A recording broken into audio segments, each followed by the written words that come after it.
இந்து தமிழ் திசை நேயர்களுக்கு என் அன்பு வணக்கம். டாக்டர் வைதீபா, அரசு யோகா மற்றும் இயற்கை மருத்துவக் கல்லூரி மற்றும் மருத்துவமனை ஹாப்பி ஜர்னி ஃபார் உமன்ல இன்னைக்கு நம்ம பார்க்க போற டாபிக் என்ன அப்படின்னா, இந்த செகண்ட் ட்ரிமெஸ்டர்ல என்னென்ன டூஸ் அண்ட் டோன்ட்ஸ் உணவு விஷயத்துல அப்படின்றத பார்க்க போறோம்.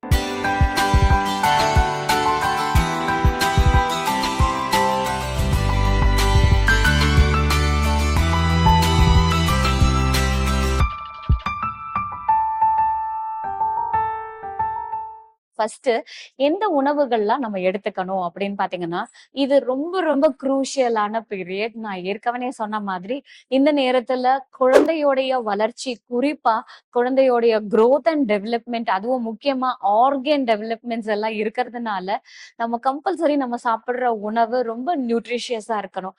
ஸோ ஆரோக்கியமான உணவுகளை நம்ம சாப்பிடுறோமா, எவ்வளவு சாப்பிடணும், எவ்வளவு கெலோரிஸுக்கு நம்ம எடுத்துக்கணும் அப்படின்றது ரொம்பவே முக்கியங்க. இப்ப ஃபர்ஸ்ட் வந்து பாத்தீங்கன்னா, நம்ம கார்போஹைட்ரேட் பத்தி பார்க்கலாம். இந்த மாவு சத்து வந்து நமக்கு இன்ஸ்டன்டான எனர்ஜிய குடுக்கக்கூடியது கார்போஹைட்ரேட். இப்போ நம்மளுடைய இந்தியன் குசைன்லயே பாத்தீங்கன்னா, நம்ம 60% வந்து இந்த கார்போஹைட்ரேட் தான் சாப்பிடுவோம். சோ அதுல இப்போ டயபெட்டிக்கா இருக்காங்க அப்படின்னா, ரைஸ்க்கு பதிலா அவங்க மில்லட்ஸ சேர்த்துக்கலாம். அதே வந்து பாத்தீங்கன்னா, எவ்வளவு அளவு ரைஸ் அப்படின்னு கேட்டீங்கன்னா, 1 கப்பு. சோ 1 கப்பு அளவுக்கு நம்ம ரைஸ் எடுத்துக்கலாம். இது வந்து பாத்தீங்க அப்படின்னாக்கா, ரைஸா இருக்கட்டும், இல்ல மில்லட்ஸா இருக்கட்டும், 2மே 1 கப் அளவுக்கு மட்டும் நம்ம சேர்த்துக்கலாம்.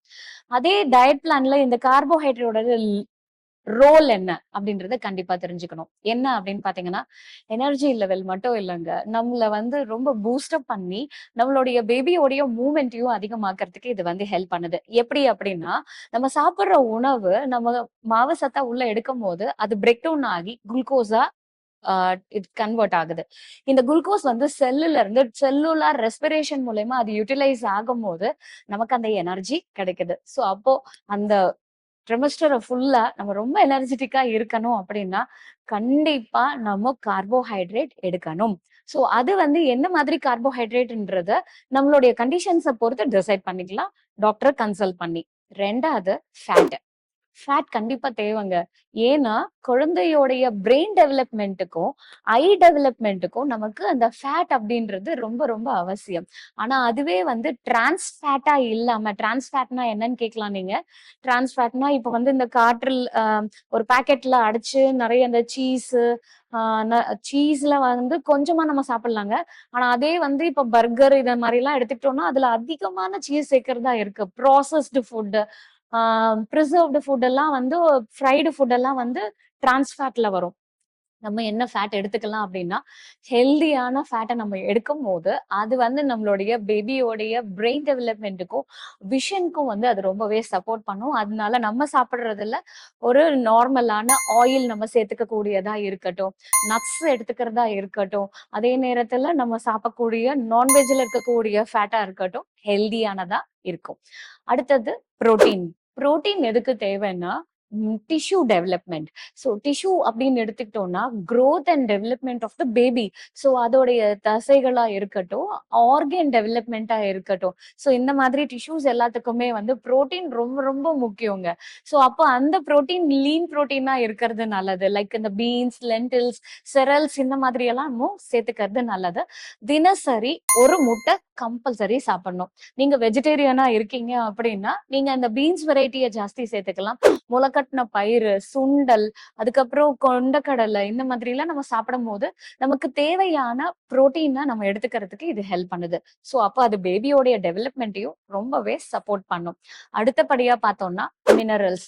மினரல்ஸ் வந்து எதுக்கு தேவை அப்படின்னு நீங்க கேட்கலாம். இதெல்லாம் நம்ம டெய்லி சாப்பிடுறோம் தாங்க. ஆனா குழந்தையோடைய வளர்ச்சியில இது என்ன பங்கு அப்படின்றதான் நம்ம இப்ப பாக்குறோம். நம்ம சாப்பிடுற உணவுல இந்த மினரல்ஸ்ல முக்கியமா வந்து விட்டமின் B12, விட்டமின் டியும் ரொம்பவே தேவை. அது எதுக்கு அப்படின்னு கேட்டீங்கன்னா, நரம்பு, நம்மளுடைய நர்வஸ் சிஸ்டம் அப்படின்னு சொல்றோம்ல, அந்த நரம்பு வளர்ச்சிக்கும் இந்த ஸ்கெலிட்டல் டெவலப்மெண்ட்டுக்குமே இந்த மினரல்ஸ் ரொம்ப தேவை. சோ அதனாலதான் கால்சியம் அதிகமா இருக்கக்கூடிய உணவுகள், அயன் அதிகமா இருக்கக்கூடிய உணவுகள், இதெல்லாம் நம்ம சேர்த்துக்கணும் அப்படின்றது. இதுல அயன் பத்தி சொல்றது ரொம்பவே முக்கியம். ஒரு நாளைக்கு ஒரு 27 கிராம்ஸ் அது தேவை. அதாவது சாரி 27 மில்லிகிராம்ஸ் அது தேவை. இந்த அயன் வந்து எந்தெந்த உணவுலலாம் இருக்கு அப்படின்னு கேட்டீங்கன்னா, வாழைப்பூ, அவரைக்காய், அகத்திக்கீரை, முருங்கைக்கீரை, அதே மாதிரி பாத்தீங்கன்னா மாதுளப்பழம், பீட்ரூட், சோ எல்லா கீரை வகைகள்லயுமே இருக்கும். இதுல பேரிச்சம்பழம், காஞ்ச திராட்சை, அத்திப்பழம் இதெல்லாம் நம்ம சாப்பிடும்போது நமக்கு தேவையான இரும்பு சத்து, அதுல முக்கியமா ஃபோலிக் ஆசிட். இந்த ஃபோலிக் ஆசிட் உடைய டெஃபிஷியன்சி இருந்துச்சுன்னா குழந்தையோடைய வளர்ச்சியில குறைபாடுகள் கூட இருக்கும். சோ அதனால இந்த அயன் ரொம்பவே முக்கியம். அதே மாதிரிதான் கால்சியமும். கால்சியம் மதருக்கும் தேவை, அதே நேரத்துல சைல்டுக்கும் தேவை. இந்த மதருக்குடைய டெஃபிஷியன்சி வந்துருச்சுன்னா போஸ்ட்மார்ட்டமா, அதாவது அவங்களுக்கு இந்த டெலிவரிக்கெல்லாம் அப்புறமா பாத்தீங்கன்னா கால்சியம் ரொம்ப கம்மியா இருந்துச்சுன்னா அவங்க போன் ரொம்ப ஃப்ரெஜைல் ஆயிடும்.